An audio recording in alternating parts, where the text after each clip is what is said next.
Itong video ngayon ay gagawa tayo ng introductory video about GraphGIS. Specifically, paano natin iset ang computational region gamit ang g.region command ng GraphGIS.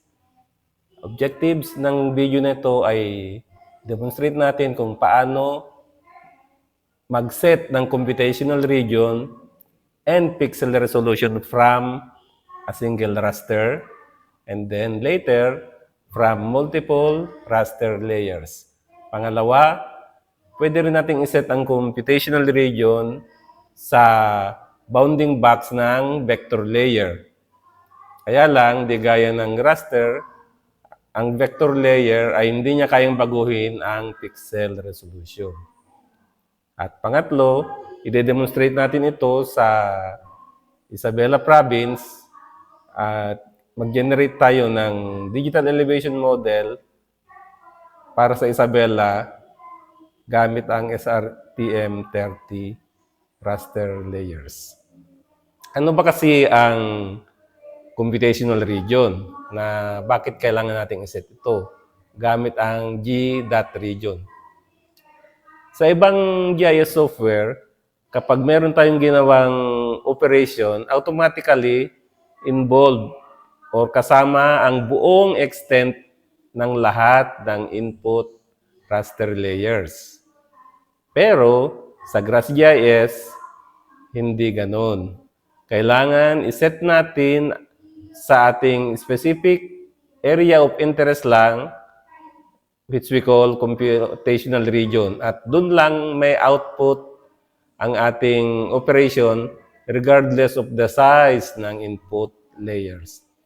So, sa makatuwid, ang G-region ay kukunin niya ang bounding box or smaller subset ng ating area of interest, and pangalawa, yung pixel resolution.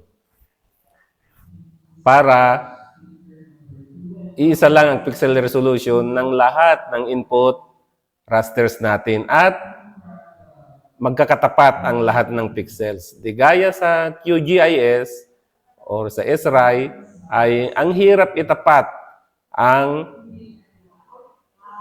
same pixel locations from different raster layers. But in GraphGIS, that's not the case. Ngayon naman, na ipapakita ko kung paano gumawa ng GraphGIS database. Kailangan pindutin natin to, add existing or create a new database. Piliin natin kung saan folder natin to ilalagay. Sa akin, sa Drive E, mag-create ako ng folder. Pangalanan ko ng ISA 4 o 5 na lang, ISA 5. And select folder. Yun. Tinatanong yung kailan natin mag-create ng new project. Siyempre, ang pangalan ko ay ISA WGS 84. Next. Next. Ang CRS ay 4326. WGS 84. Next. Okay. Finish.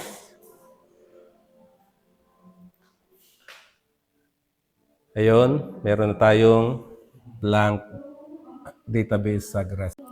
Kanina ay nakagawa tayo ng GRASS database pero wala pang laman na data ito. Ngayon naman ay mag-import tayo ng 4 na SRTM30 raster layers at isang polygon boundary ng the province of Isabela. So, 4 ito for Isabela province. Una, kopyahin natin ito. Dapat lahat makopya para minsan na lang. Ctrl-C. Punta tayo sa GRASS. Right-click. Paste anyway. Okay. Balik tayo sa GraphGIS para makita natin yung imported layers natin. So, hindi pa siya kita dito. Right-click natin at click Reload Maps. Ayan, kita yung 4 na raster layers. Display natin. 1, 2, 3, 4. At tingnan naman natin ang Isabela boundary. Yun, nasa gitna niya ang Isabela boundary. Kanina ay nag-create na tayo ng GRASS database at nag-import na tayo ng raster layers at vector layer sa which is the boundary ng Isabela. Ngayon naman ay i-combine natin ang 4 na raster para makuha natin ang DEM ng Isabela lang. So kanina kasi hiwalay yung SRTM30. Gawin natin ang isa lang siya at ang pangalan niya ay DEM. Wag muna nating babaguhin ng G-region settings para makita natin ang diferensya. Kung ano ang pinagkaiba nang hindi nakaset ang G-region settings sa step 3 and sa step 7, we run the same command pero nakaset na properly ang G-region settings. So, una, i-check natin ang G-region settings, which is the default. G.region -P. Yan, kung nakita natin ay 00 siya sa which is located sa Africa. Ngayon, i-run natin yung RPATS to merge. Yung RPATS kasi ay i-merge niya yung 4 na SRTM into isang digital elevation model na raster layer. Run natin. So, tapos na. Tingnan natin ngayon sa GRASS ang kanyang output. Una ay i-refresh natin ang display. Ayun, yung output. Tanggalin natin to para makita natin kung may pinagkaiba. Load. Ayan, wala. Empty. So, ibig sabihin, hindi successful ang ginawa natin. Kaya, remove muna natin. At ngayon, iset natin properly ang G-region settings. So, una, tingnan natin pag iset natin sa isang raster lang. So, G-region N16E121. Yan, nakaset na siya. Ngayon, tingnan natin sa GRASS GIS.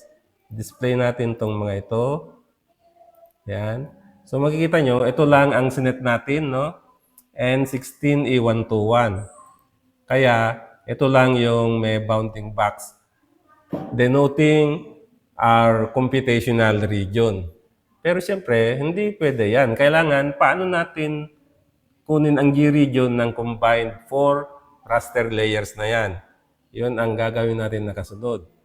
So, ang gagawin natin ay G-region raster equals yung name ng lahat ng input rasters. Walang space. Separated by comma lang siya. So, copy natin. Let's go to GRASS, paste, enter. Balik tayo sa GRASS GIS and i-refresh natin yung display. So, makikita natin na ang G-region settings na niya, ang computational region ay sa combined extent ng 4 na raster. Ngayon, parang sobrang laki pa rin. Kasi sayang tong memory outside Isabela, hindi naman natin kailangan. So, kunin natin ang digital elevation model lang ng Isabela bounding box. Paano natin gagawin yun? We can do that by setting the G-region sa vector layer naman. G-region vector equals Isabela. So, ang gagawin nito, dahil vector siya, kaya niyang baguhin ang bounding box pero hindi ang pixel resolution. Sa GRASS, paste natin G-region vector equals Isabela. Boundary. I-refresh natin ngayon itong display. Ayun. Kita nyo? Yun na lang ang kanyang computational region. Next. I-rerun natin yung RPATS, which is the same code kanina na niran natin dito sa first part, pero hindi pa natin na-set properly ang computational region. Tingnan natin ngayon nakaset na ang tamang computational region. So, paste ko lang dito, enter. Yan. Tapos na. Kung tapos na, tingnan natin sa GraphGIS. Ayan, tapos na. So, i-refresh natin ito. Tanggalin natin yung apat na original raster layers ng SRTM. I-display natin ito. Ayan, kung titingnan nyo, no, ibaba natin, ay eksakto na lang siya sa bounding box ng Isabela. So, yun ang gamit ng G-region.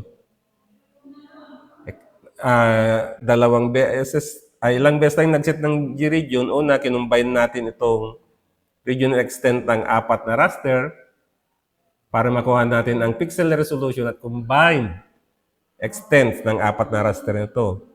And then, binago natin sa extent lang ng Isabela bounding box. Saka natin ngayon